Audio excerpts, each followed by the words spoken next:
Hello everyone, स्वागत है आप सभी लोगों का हमारे यूट्यूब चैनल में। तो देखो स्टूडेंट्स, हम लोगों ने चैप्टर नंबर 5 को स्टार्ट किया है, जिसमें हम किसके बारे में पढ़ रहे हैं। तो जो हमारी राज्य सरकार यानी कि स्टेट गवर्नमेंट होती है, इसके बारे में हम पढ़ाई कर रहे हैं। तो इसमें जो हमारा लेक्चर नंबर 1 है ना, वो कंप्लीट हो चुका है। तो लेक्चर नंबर 1 में हमने क्या क्या देखा था, तो सबसे पहले हमने इसका इंट्रोडक्शन देखा था, फिर उसके बाद हमने ये विधानसभा के बारे में भी समझ लिया था, और स्पीकर ऑफ विधानसभा ये भी मैंने आपको बता दिया था।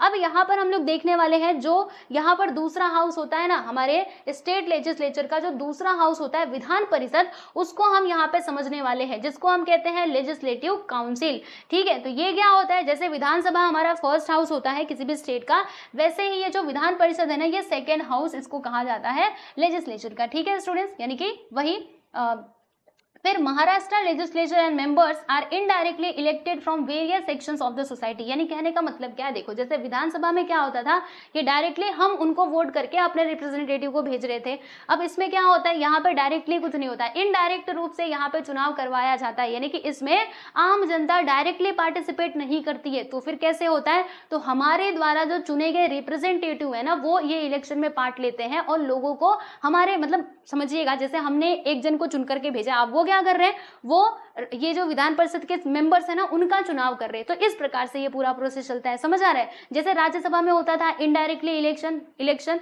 वैसे आप समझिएगा कि ये विधान परिषद में भी ऐसा ही कुछ सिस्टम चलता है कि यहाँ पे डायरेक्टली इलेक्शंस नहीं होते हैं, जो रिप्रेजेंटेटिव हमने चुन करके भेजे हैं वो यहाँ पे पार्ट लेते हैं और मेंबर्स को चुनते हैं। ठीक है, अब देखो यहाँ पे टोटल मेंबर्स कितने होते हैं, 78 मेंबर्स होते हैं विधान परिषद, मतलब महाराष्ट्र की मैं बात कर रही हूँ। ठीक है, दूसरे स्टेट में अलग अलग हो सकते हैं, याद रखना। महाराष्ट्र स्टेट के जो मेंबर्स है विधान परिषद के, वो कितने हो सकते हैं, 78 बराबर। अब इसमें से क्या होता है देखिएगा, कुछ तो इलेक्शन के थ्रू मतलब जब ये इनडायरेक्ट इलेक्शन होगा उसके थ्रू ये चुने जाएंगे, और कुछ मेंबर्स ऐसे होते हैं, जैसे हमने अब दोनों को कंपेयर करके समझो। राज्यसभा को मैं ऐसा मान करके चल रही हूँ कि आप लोगों ने सेकंड चैप्टर को बहुत अच्छे से किया है, इसलिए दोनों को मैं आपको कंपेयर करके बता रही हूँ। देखो राज्यसभा में क्या होता था कि जो एक तो 230 लोग, देखो 238 लोग तो ऐसे इलेक्शन के थ्रू चुन करके जाते थे, बाकी 12 लोगों को जो प्रेसिडेंट साहब थे वो अपॉइंट करते थे, राइट। तो सेम चीज यहाँ पर भी है, बाकी तो इलेक्शन के थ्रू जाएंगे, लेकिन कुछ मेंबर्स ऐसे होंगे जिनको गवर्नर जो है ना, देखो यहाँ पे जो गवर्नर है वो क्या करते हैं, अपॉइंट करते हैं, लेकिन ऐसे ही किसी को भी अपॉइंट नहीं कर लेते। वो देखते हैं कि कोई ऐसी फेमस पर्सनैलिटी जो अपने फील्ड में जिन्होंने बहुत अच्छा काम किया है, लिटरेचर, साइंस या फिर सोशल सर्विस के मतलब सोशल सर्विस के फील्ड में कोई अच्छा काम किया है, तो उनको वो विधानसभा का मतलब क्या कर सकते हैं, उनको वो विधान परिषद का सदस्य बना सकते हैं। ठीक है स्टूडेंट, समझ में आ गया आप सभी लोगों को। तो ये तो मैंने आपको बता दिया, और क्या बताना है देखिएगा। तो science and social service are nominated by the governor, remaining representative are, और जो बाकी के रिप्रेजेंटेटिव्स होते हैं वो कैसे चुने जाते हैं, तो वही उनको देखो उनकी वोटिंग कैसे कराई जाती है। ये तो हमने देख लिया कि कुछ मेंबर्स जो हैं वो गवर्नमेंट उनको गवर्नर जो है वो उनको अपॉइंट करते हैं, बाकी के जो सदस्य हैं वो कैसे चुने जाते हैं, तो जो लोकल गवर्नमेंट इंस्टीट्यूशंस होते हैं, लोकल बॉडीज आप सभी लोग जानते हैं, वो लोग थोड़ा वोटिंग में पार्टिसिपेट करेंगे। फिर जो टीचर कॉन्स्टिट्युएंसीज है, ठीक है, जो भी सरकारी ये टीचर वगैरह होते हैं वो लोग भी पार्टिसिपेट करते हैं इसमें, और जो ग्रेजुएट कॉन्स्टिट्युएंसीज है, यानी कि जो ये डिग्री हासिल किए हुए स्टूडेंट्स हैं वो भी इसमें पार्ट लेते हैं और वो भी यहाँ पे चुनते हैं। ठीक है, अब अगर मैं आपको बताऊं ना, तो ये कितना चुनेंगे, ठीक है, ये कितने लोगों को मतलब वोट करेंगे, ये कितने लोगों को वोट करेंगे, वो वहाँ पे ना एक रेशियो फिक्स रहता है, ऐसे करके 1/6 1/3। तो वो रेशियो ना आपकी टेक्स्ट बुक में दिया नहीं है, इसलिए मैं आपको नहीं बता रही, वरना पूरा एक रेशियो होता है कि ये लोग इतने इतने करेंगे, फिर ये इतना करेंगे, ऐसे विधानसभा के सदस्य इतने लोगों को वोट करेंगे, मतलब इलेक्ट करेंगे, ये सारी चीजें, लेकिन वो अभी है नहीं। तो बस आप इतना समझो कि ये लोगों के थ्रू ये लोग चुन करके जाते हैं विधान परिषद में और जा करके मेंबर बन जाते हैं और काम करते हैं। ठीक है, चलो आगे चलते हैं। अब यहाँ पर जैसे राज्यसभा जो थी वो कभी भी डिसॉल्व नहीं होती थी, है ना, विधानसभा नहीं, राज्यसभा है ना, वो क्या है, वो एक कंटिन्यूअसली चलता रहता था, है ना। उसके जो सदस्य थे, उसके मेंबर्स, वो कैसे रिटायर होते थे, तो हर 2 साल में वो रिटायर कर दिए जाते थे, लेकिन जिनका टेन्योर 6 साल का पूरा हो चुका होता था, और 1/3 यानी कि 1/3 ही सदस्य क्या होते थे, रिटायर होते थे। सेम चीज उसमें भी होता है। ठीक है, पूरा प्रोसेस वही है, आप समझिएगा। ओके, यानी कि विधान परिषद जो है ये कभी भी पूरा के पूरा डिसॉल्व नहीं होता है। यही चीज होती है कि 2 साल में स्पेसिफिक नंबर ऑफ मेंबर्स जो है वो क्या होते हैं, रिटायर कर दिए जाते हैं, फिर जो खाली स्थान बचते हैं उनके ऊपर वापस से इलेक्शन करवा लिया जाता है और फिर वो इसी प्रकार से जो आपका विधान परिषद है वो चलता रहता है कंटिन्यूअसली। ठीक है स्टूडेंट्स, और जब विधान परिषद का काम है ना वो चेयरमैन की अध्यक्षता में होता है। जो जैसे देखो राज्यसभा में कैसे होते हैं, अध्यक्ष होते हैं, है ना, चेयरमैन, वैसे ही इसमें भी होते हैं, क्योंकि कोई ना कोई मेन लीडर तो रहेगा, है ना। उनको जैसे देखो अभी एक पार्टी के लोग खड़े हुए बस बोले जा रहे हैं अपने मन मर्जी का, मतलब अपने मन मर्जी का नहीं, बस यही बोले जा रहे हैं, तो कोई अगर मेन रहेगा तो उनको बैठाएगा ना, भैया अब आप बैठ जाइए, ठीक है, अब इनको बोलने का मौका दीजिए, ऐसे। ठीक है, और क्या होता है जब चेयरमैन नहीं रहे, एब्सेंट रहे, तो इनके बिहाफ में काम कौन करेगा, डेप्यूटी चेयरमैन। ठीक है, चलो ये भी समझ में आ गया। अब हम बात करने वाले हैं एग्जीक्यूटिव ऑफ महाराष्ट्र की। तो आइए जरा हम समझते हैं कि एग्जीक्यूटिव ऑफ महाराष्ट्र में कौन कौन आते हैं। हमने देख लिया लेजिस्लेचर, हमने समझ लिया है प्यारे दोस्तों कौन कौन आता है, बताया था ना, विधान सभा, विधान परिषद, गवर्नर। ठीक है, 3। विधानसभा पढ़ लिया, विधान परिषद भी पढ़ लिया, और गवर्नर तो वही है जिनको प्रेसिडेंट साहब अपॉइंट करते हैं। ठीक है, चलिए अब यहाँ पे एग्जीक्यूटिव की बात करेंगे। जैसे सेंट्रल लेवल पे होता है ना एग्जीक्यूटिव, जिसमें पीएम हेड होते हैं, फिर उनके काउंसिल ऑफ मिनिस्टर्स, तो सेम चीज यहाँ पर भी राज्यों में भी ऐसा होता है कि इसमें ना जानते हो जो मुख्यमंत्री होते हैं, चीफ मिनिस्टर, वो होते हैं हेड, और फिर इनके भी काउंसिल ऑफ मिनिस्टर्स होते हैं। आइए जरा हम समझते हैं, देखिएगा। तो the governor, chief minister and the council of minister together form the executive of Maharashtra. ठीक है, यानी कि गवर्नर, चीफ मिनिस्टर और काउंसिल ऑफ मिनिस्टर मिलकर के क्या होता है, जो एग्जीक्यूटिव है महाराष्ट्र का, वो यहाँ पे फॉर्म होता है। ठीक है स्टूडेंट्स, अब जो गवर्नर साहब है, देखो गवर्नर साहब के बारे में दे दिया ना यहाँ पे पढ़ने के लिए। ठीक है, चिंता वाली कोई बात नहीं है, देखो यहाँ पे दिया है, मुझे लगा गवर्नर के बारे में दिया ही नहीं है, कोई बात नहीं। आओ देखते हैं। द प्रेसिडेंट, देखो जैसे प्रेसिडेंट क्या होते हैं, नाम मात्र के हेड होते हैं सेंट्रल लेवल पे, लेकिन सारा कार्यभार कौन करता है, तो जो प्राइम मिनिस्टर और उनके मंत्री परिषद है, यानी कि जो काउंसिल ऑफ मिनिस्टर्स है वो करते हैं। सेम चीज इनके ऊपर भी अप्लाई होती है कि जो गवर्नर है ना, समझिएगा वो भी नाम मात्र के होते हैं, बाकी सारा काम कौन करता है, तो जो ये मुख्यमंत्री साहब है यानी कि चीफ मिनिस्टर और उनके काउंसिल ऑफ मिनिस्टर्स करते हैं। ठीक है, तो आइए जरा हम समझे, ये जो गवर्नर है, governor is appointed by the president, यानी कि गवर्नर को कौन अपॉइंट करता है, तो प्रेसिडेंट, हमारे देश के जो राष्ट्रपति जी हैं वो अपॉइंट करते हैं। और देखो यहाँ पे इनका फायदा क्या है, यानी देखो प्रेसिडेंट जब तक चाहे तब तक ये अपने गवर्नर के पद पे बने रह सकते हैं। देखो यहाँ पे क्या लिखा है, अच्छे से पढ़ो। Holds the office during the pleasure of the president, यानी प्रेसिडेंट जब तक चाहेंगे तब तक वो गवर्नर का पद ग्रहण कर सकते हैं, यानी उस पे बने रह सकते हैं, गवर्नर बने रह सकते हैं। ठीक है, जब तक वो राष्ट्रपति जी चाहेंगे तब तक। ठीक है, एंड गवर्नर के पास भी कुछ लेजिस्लेटिव पावर्स होती हैं। कौन कौन सी होती है भाई, तो देखो बिल जो है वो विधानसभा से पास हो गया, विधान परिषद से भी पास हो गया, वो लॉज में कब बदलेगा, जब गवर्नर साहब का सिग्नेचर मिलेगा, गवर्नर का एसेंट, यानी कि उनका सहमति मिलेगा। जब इनकी सहमति मिलेगी तो जो आपका बिल है वो कानून का रूप ले लेगा। ठीक है, एंड इनके पास भी क्या होता है, राइट होता है। जैसे राष्ट्रपति के पास राइट होता है ना कि वो क्या कर सकते हैं, पार्लियामेंट का सेशन बुला सकते हैं, डिसॉल्व कर सकते हैं बीच में ही, इनके पास भी ये राइट होता है स्टेट लेवल पे कि ये क्या कर सकते हैं, जो स्टेट लेजिस्लेचर है ना उसका पूरा सेशन बुला सकते हैं, राइट। और ये क्या कर सकते हैं, देखिएगा, when the legislature is not in session but the, हाँ अब देखो यहाँ पे एक और बात है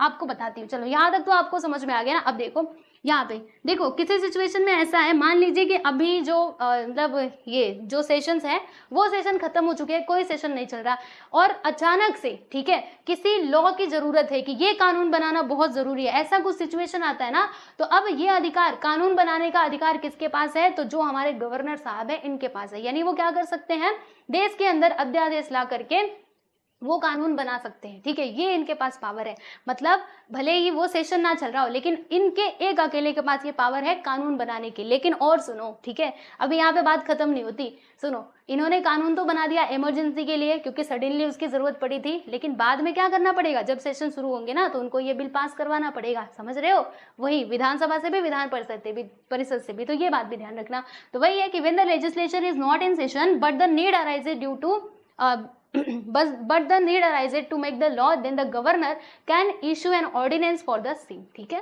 चलो chief minister and council of minister, जरा हम इनकी बात कर लेते हैं, चीफ मिनिस्टर साहब की। तो चलिए देखते हैं, अब इलेक्शन हो रहे विधानसभा के इलेक्शन, ठीक है, तो जिस भी पार्टी को मेजॉरिटी मिलेगी यानी बहुमत मिलेगा वो सरकार में चुन करके जाएगा। अब उसमें से जो मेन लीडर है, राइट, उसको बनाया जाएगा ना, क्या बनाया जाएगा, चीफ मिनिस्टर बनाया जाएगा, बराबर, जो लीडर है। ठीक।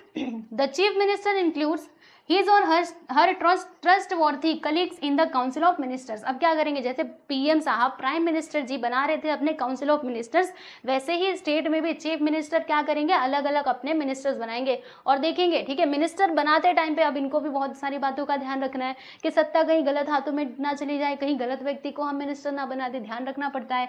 ठीक है, उसको देखेंगे कि वो अपने सब्जेक्ट में एक्सपर्ट है कि नहीं, ओके, वो कामकाज संभाल सकता है कि नहीं, ये सारी बातें। तो याद रखिएगा स्टूडेंट, क्या होते हैं ये जो चीफ मिनिस्टर है वो क्या होते हैं, एग्जीक्यूटिव हेड होते हैं। ठीक है, स्टेट के एग्जीक्यूटिव के। The government of the state is run in the name of the, हाँ देखो, गवर्नर के नाम से, जैसे राष्ट्रपति के नाम से पूरे देश का शासन चल रहा था, लेकिन एक्चुअल में कौन रेगुलेट कर रहा था, प्रधानमंत्री साहब। वैसे यहाँ पर भी देखिएगा गवर्नमेंट जो है स्टेट की वो तो चल रही है गवर्नर के नाम से, लेकिन मेन कौन है, हु इज द मेन, तो मेन है रियलिटी में अगर आप देखोगे तो एडमिनिस्ट्रेशन जो है it is carried out by the chief minister. ठीक, चलो समझ गया अच्छे से। चलो आगे मैं बढ़ूं।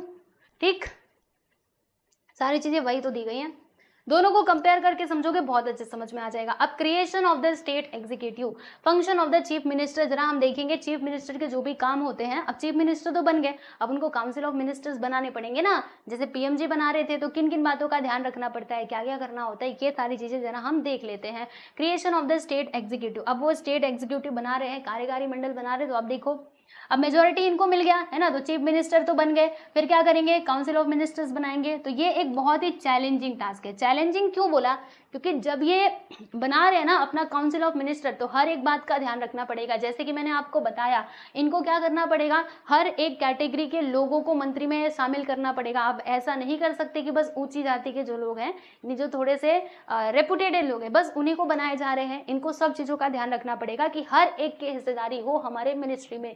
ठीक है स्टूडेंट्स, विमेन का भी हो, माइनॉरिटीज का भी हो, ये सब कुछ ध्यान रखना पड़ता है। और तो और चलो ये सब तो ठीक है कि क्या करेंगे, अलग अलग वही शेड्यूल कास्ट देखेंगे, schedule tribes, other backward caste, women और माइनॉरिटीज, ये सब तो ठीक है। लेकिन एक और यहाँ पे समस्या आ जाती है। देखो जैसे मैंने आपको बताया था ना कि अगर किसी पार्टी को मेजोरिटी नहीं मिलती है तो वहां पे गठबंधन की सरकार बनती है, जिसको हम क्या कहते हैं, कोलिशन गवर्नमेंट कहते हैं ना, कोलिशन गवर्नमेंट यानी कि गठबंधन, एक या फिर दो पार्टियों ने मिलकर के सरकार बनाई है। ठीक है, अब मान लीजिए गठबंधन की सरकार बनी हुई है, तो क्या होगा, अब मुख्यमंत्री जी यानी कि चीफ मिनिस्टर बना रहे हैं, क्या बना रहे हैं, अपना काउंसिल ऑफ मिनिस्टर। तो अब इनको ये भी ध्यान रखना पड़ेगा कि बस अपनी पार्टी के लोगों को ही ना मिनिस्टर बनाए, जो दूसरी पार्टी है जिन्होंने इसके साथ गठबंधन किया है उनके लोगों को भी मिनिस्टर बनाए, ये बात भी ध्यान रखनी पड़ेगी। तो वही देखिएगा कि different parties can come together to form the government. In such case, इस केस में क्या होगा कि the chief minister has to perform the difficult task. बहुत ही डिफिकल्ट टास्क है ना, बहुत सोच समझ करके, वरना आप सोचना बस अपनी पार्टी के लोगों को ही बना दिया है मंत्री, ठीक है, तो अब जो दूसरी पार्टी है उसका दिमाग खराब हो जाएगा, है ना। एक तो हमने इनके साथ गठबंधन किया, इनको अपना वोट दिया, लेकिन ये क्या हमारे लोगों को मिनिस्टर नहीं बनाया, ऐसे करके प्रॉब्लम हो सकती है। तो इसीलिए अपना फिर ये जो अभी सपोर्ट दिखा रहे थे ना, हटा भी सकते हैं, इसलिए बहुत जरूरी है, ये बहुत ही डिफिकल्ट टास्क होता है। ठीक है, तो वही बातें हैं, देखिएगा जब अलायंस वाली सरकार बनती है, गठबंधन वाली, तो ये सारी प्रॉब्लम देखने के लिए मिलती है। चलो ये हो जाएगा, काउंसिल ऑफ मिनिस्टर इन्होंने बना लिया पूरी जांच पड़ताल करके। अब क्या करेंगे, डिस्ट्रीब्यूशन ऑफ पोर्टफोलियोज। अब इनके विभाग, इनके डिपार्टमेंट्स क्या करेंगे, हर एक मिनिस्टर को दे देंगे, लो भैया ये तुम्हारा डिपार्टमेंट, लो बाबू नहीं मतलब लीजिए मंत्री जी ये आपका डिपार्टमेंट, ऐसे। ठीक है, तो आइए देखते हैं, after the formation of the council of minister portfolios ये क्या करेंगे, डिस्ट्रीब्यूट कर देंगे। और फिर डिस्ट्रीब्यूट भी कर रहे हैं तो भी ध्यान रखना पड़ेगा कि सत्ता कहीं गलत हाथों में ना चली जाए, सब कुछ देखना पड़ता है कि पॉलिटिकल एक्सपीरियंस है कि नहीं, शासन चलाने की स्किल है कि नहीं, अवेयरनेस है कि नहीं पब्लिक के प्रति, वरना पब्लिक का कुछ सोचती नहीं, बस अपनी मनमानी चला रहे हैं, लीडरशिप क्वालिटी है कि नहीं, क्योंकि मेन लीडर किसको बनाना चाहिए, जिसके अंदर लीडरशिप क्वालिटी हो, जो लोगों को अच्छे से समेट करके रख सकता हो, समझ में आया। तो यस, ये सब कुछ देखना पड़ता है, तो ये है। ठीक है, और क्या होता है, और इनके काम क्या होते हैं, तो कोऑर्डिनेशन बिटवीन मिनिस्ट्रीज या फिर डिपार्टमेंट, यानी कहने का मतलब क्या है, जैसे हमारे प्रधानमंत्री जी क्या करते हैं, जो भी उन्होंने मिनिस्ट्रीज बनाए हैं, अब क्या करना होता है, उनको प्रॉपरली चेकआउट करना पड़ता है कि ये लोगों के बीच में कोऑर्डिनेशन है कि नहीं, मिल करके काम कर रहे हैं कि नहीं। ठीक है, तो वैसे ही इनको भी देखना पड़ेगा ना कि इनके बीच में हार्मनी है कि नहीं, या फिर आपस में ही लड़ भिड़ रहे हैं, है ना, तो ये बात का भी ध्यान रखना पड़ेगा। तो देखिएगा चीफ मिनिस्टर क्या करते हैं, देखिए मतलब ये क्या होते हैं, ये कलेक्टिव रिस्पॉन्सिबल होते हैं लेजिस्लेटिव के प्रति, तो chief minister bears the ultimate responsibility of the efficient administration. ठीक है, मतलब इनके ऊपर पूरा कार्यभार है, रिस्पॉन्सिबिलिटी है कि सब कुछ अच्छे सिस्टम चले। ठीक है, अगर मान लीजिए कोऑपरेशन नहीं रहेगा, कोऑर्डिनेशन भी नहीं रहेगा डिपार्टमेंट्स के बीच में, तो क्या होगा, जो हमारी सरकार का वर्किंग है वो क्या होगा, वो अफेक्ट होगा, राइट। इसीलिए कोऑर्डिनेशन और कोऑपरेशन होना बहुत ज़्यादा ज़रूरी है। ठीक है, तो इसीलिए chief minister has to resolve, ठीक है, चीफ मिनिस्टर को क्या करना पड़ता है, झगड़े, कॉन्फ्लिक्ट यानी क्या होते हैं, झगड़े डिपार्टमेंट्स के बीच के सुलझाने होते हैं, और उनको ये इंश्योर करना पड़ता है कि सब लोग सेम ऑब्जेक्टिव को लेकर के सेम डायरेक्शन में काम करें। हमें इस देश का विकास करना है, इस स्टेट का विकास करना है, तो हर एक मिनिस्ट्री का यही मेन मुद्दा होना चाहिए। ठीक है, चलो, लीडर ऑफ द स्टेट, अब जो मुख्यमंत्री साहब है ये क्या होते हैं, leader of the state, state के लीडर होते हैं। तो एज अ लीडर इनको बहुत सारी चीज़ों की जानकारी, मतलब बहुत सारी चीज़ें इनके ऊपर क्या होती हैं, निर्भर होती है ना, डिपेंड करती हैं। तो चलिए जरा हम देख लेते हैं। तो जैसे प्राइम मिनिस्टर क्या होते हैं, हमारे कंट्री को लीड करते हैं, वैसे आप समझिएगा कि चीफ मिनिस्टर किसको लीड कर रहे हैं, हमारे स्टेट को लीड करते हैं। ठीक है, chief minister has to make, chief minister को क्या करना पड़ता है, पॉलिसीज बनानी पड़ती है ना, कुछ प्रॉब्लम्स है उसको सुलझाना पड़ता है, बहुत सारी चीजें, लोगों की प्रॉब्लम्स है ना। आप सोचो, हम एक फैमिली में जब रहते हैं तो हमारे फैमिली में कभी कभी डिस्प्यूट्स होने लगते हैं, सबके आइडियाज, मतलब सबके जो मत है ना वो अलग अलग डायरेक्शन में जाने लगते हैं। फिर क्या होता है, फिर ऐसे कंडीशन में कहते हैं कि चलो मैं तुम्हारे साथ नहीं रहूंगा, मैं अब क्या हो जाता हूँ, अलग हो जाता है। ठीक है, आप सोचो एक फैमिली में जब इतनी सारी प्रॉब्लम्स आ रही है तो क्या देश में नहीं आएंगे, क्या स्टेट में नहीं आएंगी। अब इन सबको सुलझाने का काम होता है किसके ऊपर, मेन लीडर के ऊपर। ठीक है, तो एक बात हमेशा याद रखो, आप जितने बड़े पद पे जाओगे जिम्मेदारियां उतनी ही बढ़ेंगी, है ना। आप ऐसा मत सोचो कि प्रधानमंत्री बना दिया तो एकदम ऐशो आराम से रह रहे होंगे एकदम मजे में, उनके ऊपर बहुत सारी जिम्मेदारी है। ठीक है, वैसे मुख्यमंत्री के ऊपर भी जिम्मेदारी है पूरे स्टेट की। अगर स्टेट में कुछ भी गड़बड़ घोटाला हुआ तो जो अपोजिशन पार्टी के लोग हैं या फिर जो कॉमन पीपल भी है वो उस सरकार को ही टारगेट करेगा। ठीक है स्टूडेंट्स, तो बहुत सारी बातें हैं जिनका ध्यान रखना पड़ता है। ठीक, तो यही सब है, मैंने आपको बता दिया। ठीक है, तो महाराष्ट्र जो है वो हर क्षेत्र में बहुत विकसित है, इंडस्ट्री में, एजुकेशन में, सर्विस के सेक्टर में, है ना, सोशल सिक्योरिटी के सेक्टर में, सब चीज़ में बहुत आगे है। बस यहाँ पे थोड़ी बहुत यही प्रॉब्लम है, ये जो अटैक्स होते हैं ना, कौन से वाले, टेरर, आतंकवादी और नक्सलवाद। लेकिन अब तो ये भी खत्म हो चुका है, तो समझ लो यहाँ पे कुछ भी ऐसा कुछ सिस्टम नहीं है ना, परेशानी वाला, सब कुछ अच्छा चल रहा है। यही थोड़ा आतंकवादी लोग ज़्यादा महाराष्ट्र को टारगेट करते हैं। ठीक है, लेकिन अब ये कई सालों से ये भी बंद है। तो बस देख सकते हो यहाँ पर आपका ये चैप्टर फाइनली फिनिश्ड हुआ, क्वेश्चन आंसर्स भी कंप्लीटेड है स्टूडेंट्स। तो बस आप लोगों को पढ़ाई करते रहनी है, ईच एंड एवरीथिंग मैंने कंप्लीट करा दिया है। ठीक है, तो अच्छे से पढ़ो, अच्छे अच्छे मार्क्स लाओ। वीडियो कैसा लगता है मुझे कमेंट सेक्शन में जरूर बताना। ठीक है स्टूडेंट्स, चलिए मिलते हैं नेक्स्ट वीडियो में, सभी को नमस्ते।